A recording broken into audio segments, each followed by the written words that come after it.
تعالوا نضبط وياكم سويت لكنه بثلاث مكونات. دايخ خضرك من عجينة البيف باستري وشرحها 4 قسمات. وعلى قلاية اديسون خله ياخذ له تحميره وتقميره. جهز البيف باستري واحشيها بالقشطه ودفنه دفان في الفستق، وفي الاخير كرمه بالحليب المكثف.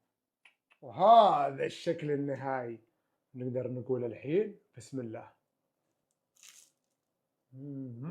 خرافية وتستحق التجربة، والحين تقدر تقول ولا غلطة، جربوها وادعوا لي.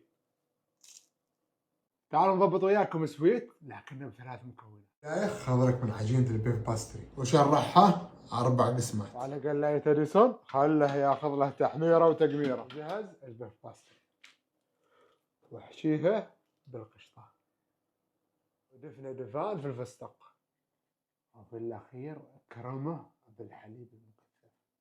وهذا الشكل النهائي نقدر نقول الحين بسم الله. خرافية وتستحق التجربة، والحين تقدر تقول ولا غلطة، جربوها وادعوا لي.